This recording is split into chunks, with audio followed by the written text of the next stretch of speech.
Hello बच्चों, welcome to Savita word academy. बच्चों, आज अपना हिंदी का लेक्चर है और हम आज अपनी प्रकृति का संदेश ये जो पहली कविता है उसका जो अभ्यास है वो आज सॉल्व करेंगे। तो पहले फिर से एक बार हम अपनी कविता दोहराते हैं। चिड़ियों से है उड़ना सीखा, तितली से है इठलाना, भौरों के गुंजन से सीखा राग मधुरतम गाना। तेज लिया सूरज से हमने, चांद से शीतल छाया, टिम टिम करते तारों की हम समझ गए माया। सागर ने सिखलाई हमको गहरी सोच की धारा, गगनचुंबी पर्वत से सीखा हो ऊंचा लक्ष्य हमारा। समय की टिक टिक ने समझाया सदा ही चलते रहना, मुश्किल कितनी आन पड़े पर कभी न धीरज खोना। प्रकृति के कण कण में है सुंदर संदेश समाया, ईश्वर ने इसके द्वारा जो अपना रूप दिखाया। ये कविता है पूनम पाठक जी की। इनका नाम भी आपको याद रखना है। तो बच्चों, हमने इस कविता पे पहले ऑलरेडी वीडियो डाला है, एक्सप्लेनेशन उसका भावार्थ हमने उस वीडियो में बताया है। अगर आपको देखना है तो आप जाके सविता फॉर्ड एकेडमी में देख सकते हैं। आज हम अपना अभ्यास देखेंगे।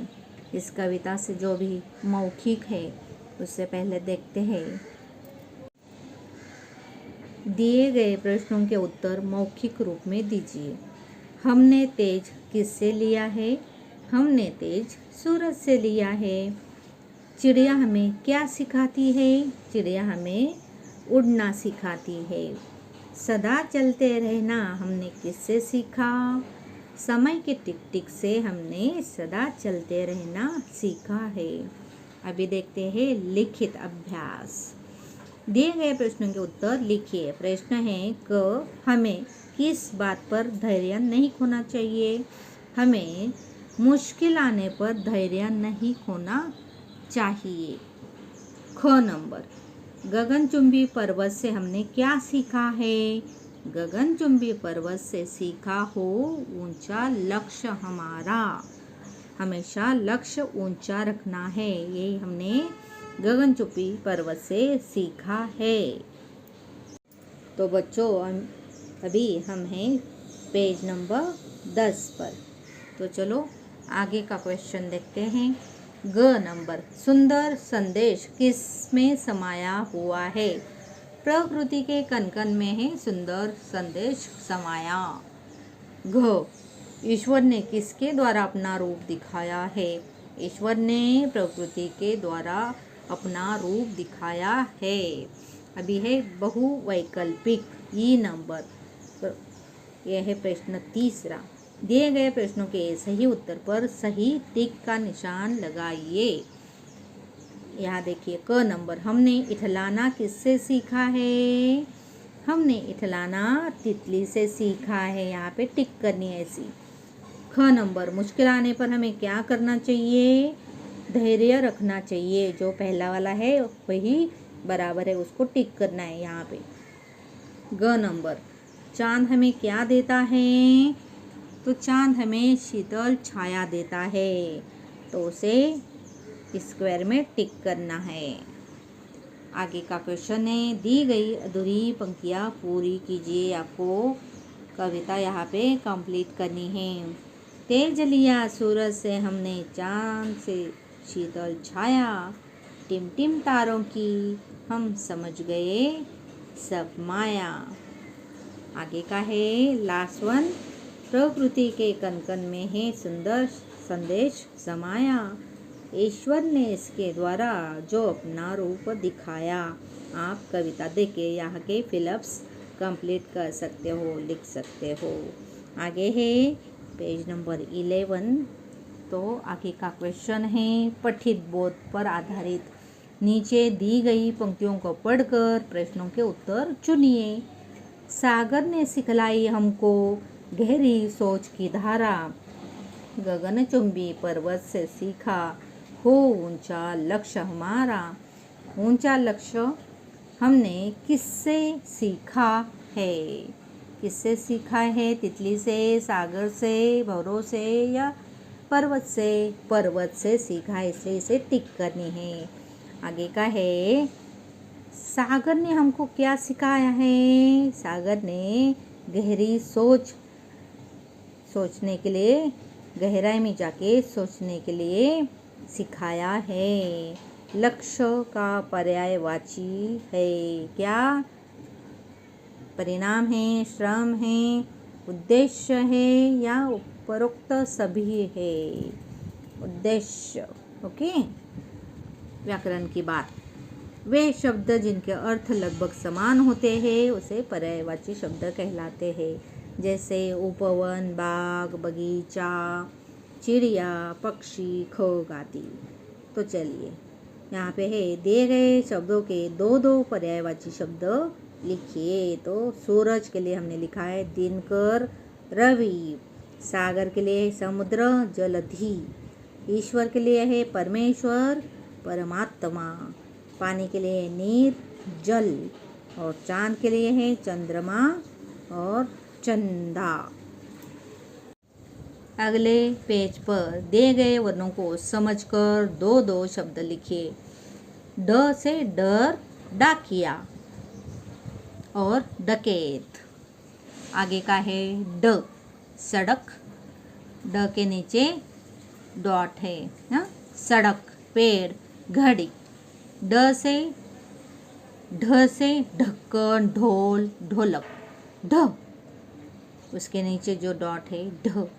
पढ़ना, पढ़ाई, बूढ़ा। शब्द सीढ़ी बनाइए। यहाँ पे एक सीढ़ी है, पिक्चर्स है, उसको देख के फिलअप्स यहाँ पे कंप्लीट करना है। नव, यहाँ पे भवन मीन्स दिस वन। नहर मतलब रिवर।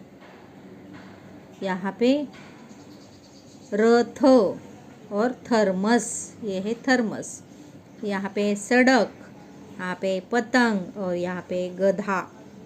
ऐसे हमने ये सीढ़ी कंप्लीट की। तो आगे है और या और में अंतर। सभी का ध्यान उस ओर चला गया। उन्होंने नजरें उठाकर नरेंद्र को देखा और मुस्कुरा उठे। मतलब देखिए, क्वेश्चन 4 में दिए गए वाक्यों में और या और का प्रयोग कीजिए। तो क नंबर है मोहन, यहाँ पे आएगा और सोहन पढ़ रहे हैं। पढ़ने के बाद वे घर की ओर चल रहे हैं। ग नंबर, वे घर जाकर खाना खाते हैं और सो जाते हैं। घ नंबर, सुबह उठकर वे बगीचे की ओर आते हैं।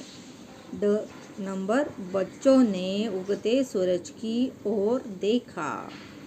तो बच्चों, कैसा लगा आपको ये अभ्यास? समझ में आया होगा आपको। तो चलिए आगे चलते हैं। मूल्य आधारित प्रश्न यहाँ पे है, प्रकृति के प्रति हमारा क्या संयोग होना चाहिए, क्या होना चाहिए? तो जो भी नेचर है, जो भी प्रकृति है, उसका हमें सही से इस्तेमाल करना है। फूल पान को तोड़ना नहीं है, पत्तों को तोड़ना नहीं है। जो भी प्रकृति हमें बिना मूल्य देती है, जैसे कि ऑक्सीजन, हवा, पानी, सबका सही उपयोग करना चाहिए। पानी, जो भी जल है, उसका सही उपयोग करना चाहिए। पेड़ लगाने चाहिए और गार्बेज, कूड़ा कचरा इधर उधर नहीं फेंकना चाहिए, डस्टबिन में ही फेंकना चाहिए। हमारा जो भी सराउंडिंग उसे क्लीन रखना चाहिए। बहुत सारे पेड़ लगाने चाहिए। जो भी पेड़ है उसे पानी देना चाहिए और कभी भी अपनी धरती माता को गंदा नहीं करना है, कूड़ा कचरा नहीं करना है। यही हमें, इसी तरह हम प्रकृति का सहयोग कर सकते, उसे क्लीन रख सकते हैं। आगे देखिए, सोच कर बताइए। प्रकृति के रूप में किसका स्वरूप दिखाई देता है? सोच कर बताइए। ईश्वर का स्वरूप दिखाई देता है प्रकृति में। प्रकृति मतलब ईश्वरी है। जो सूरज सुबह सुबह आता है, क्या है? सब कोई एक शक्ति तो है। हवा चलती है, पेड़ पौधे हिलते हैं, बड़े होते हैं, फूल फल आते हैं। एक नेचर की, प्रकृति की शक्ति है। मतलब हर एक चीज़ में प्रकृति के कण कण में ईश्वर बसा है। रचनात्मक गतिविधियाँ, कविता में प्रकृति की चीज़ें हमें जो सीख देती उनकी एक सारणी बनाइए। चित्रों को पहचान कर वर्णों का क्रम ठीक करके नाम दोबारा लिखिए। तो इसकी सारणी आपको बतानी है, लिखनी है। कविता में प्रकृति की चीज़ें हमें जो सीख देती, जैसे कि सूरज ने हमें क्या सीख दी, पर्वत से हमने क्या सीखा है, घड़ी से हमने क्या सीखा है, समय से, तितली से ही ठिलाना सीखा है। जैसे हाँ, वैसे एक सारणी बनानी है आपको आपके पेरेंट्स की मदद से। नेक्स्ट है, चित्रों को पहचान कर वर्णों का क्रम ठीक करके नाम दोबारा लिखें। यहाँ पे कुछ चित्र है, उनका जो भी नाम है उलट पुलट लिखा हुआ है, तो हमें ठीक से उसका क्रम लिखना है। यहाँ पे ये आलू दिखाई दे रहा है और शब्द लिखा है लुआ, तो उसका बनता है आलू। यहाँ पे छाता, ऐसे सीधा हमें लिखना है। ये है टमाटर, लिखा गया है माटर तो ये हमें टमाटर करके लिखना है सीधा। ये है गाजर, ये है आग, ये है सड़क, और ये है अनार, ये है आम।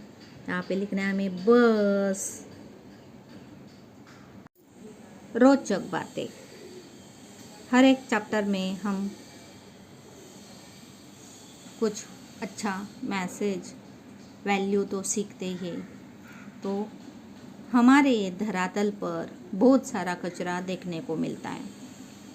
उसी का अंतरिक्ष में भी हज़ारों टन कचरा पाया जाता है जो तैर रहा है, जो हमें पता ही नहीं। कार्बन डाइऑक्साइड, बहुत सारे ऐसा केमिकल है, धुआं जो प्रदूषण गाड़ियों से निकलता है, वो सब ऊपर जाके जमा है।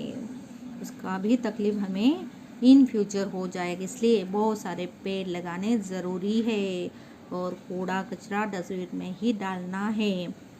जल को जितना चाहिए उतना ही यूज़ करना है। रबर का पौधा घर के वातावरण के साथ साथ हवा को भी शुद्ध करता है, इसलिए रबर का पौधा हमेशा लगाना चाहिए, जो कि हवा शुद्ध रखेगा और हम बीमार नहीं पड़ेंगे। अनमोल विचार, प्रकृति का अनियंत्रित दोहन मानव के विनाश का संकेत है। सच है, क्योंकि जब तक प्लास्टिक बंद नहीं होगा, जब तक हम कूड़ा कचरा नहीं करेंगे, जब तक हम ज़्यादा से ज़्यादा पेड़ नहीं लगाएंगे, पेड़ काटेंगे, तब तक धरती पे जो भी प्रदूषण है वो फैलता ही रहेगा। इसलिए धरती का विनाश न हो, इसलिए हमें सावधानी बरतते हुए सबको समझाना है कि पेड़ लगाओ, जल का उपयोग उतना ही करो जितना आपको चाहिए, कूड़ा कचरा इधर उधर मत फेंको, डस्टबिन में ही डालो। कृत्रिम साधन क्षणिक सुख देते हैं। सच है, हम जो भी कुछ टॉयज़ लेके आते हैं, कृत्रिम साधन हैं, वो थोड़े दिनों के लिए हम उसके साथ खेलते हैं, बाद में बड़े हो जाते हैं थोड़े, तो हमें दूसरा टॉय चाहिए रहता है। मतलब जैसे कि फ़ोन है, टीवी है, हम टीवी पे कार्टून देखते हैं, तो जब भी देखते हैं तभी मज़ा आता है, बट उसका अपने जीवन में हमें क्या फ़ायदा? वो क्षणिक सुख देते हैं, जबकि प्रकृति हमेशा आनंदमयी होती है। मतलब हम घूमने जाते हैं, जैसे अच्छे अच्छे फूल पौधे देखते हैं, ग्रीनरी में जाते हैं, और जो भी हमें अच्छा सा ऑक्सीजन मिलता है वो हमारे लिए बहुत लाभकारी होता है। जो भी जब भी बारिश होती है, हर जगह पे हरियाली छाती है, तो देख के सुंदर रमणीय वातावरण देख के हमारा मन कितना खुश होता है। मतलब सोच लीजिए, अगर आपको नेक्स्ट वैकेशन में आपके पेरेंट्स एक बड़ा सा टॉय खरीद के देंगे। उन्होंने ऑप्शन दिए आपको टॉय चाहिए, आपको रिमोट वाली गाड़ी चाहिए, आपको गेम चाहिए, या आपको घूमने जाना है। तो जो घूमने जाएंगे उनकी तबीयत भी अच्छी रहेगी, सेहत अच्छी रहेगी, और नेक्स्ट ईयर के लिए उनके पास बहुत एनर्जी रहेगी। और जिन्होंने गेम की, टॉय की डिमांड की है, तो उनके पास उतनी एनर्जी नहीं रहेगी जो घूम के आए हैं प्रकृति में, प्रकृति को देख के आए हैं।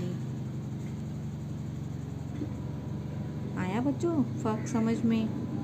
तो इसलिए जो भी कृत्रिम साधन हैं वो क्षणिक होते हैं, इसलिए प्रकृति में मतलब बाहर जाना चाहिए, घूमना चाहिए। घर में बैठ के टीवी कार्टून देखने से अच्छा है कि बाहर जाके खेलो, वही सेहत के लिए अच्छा है और वो एनर्जेटिकल है।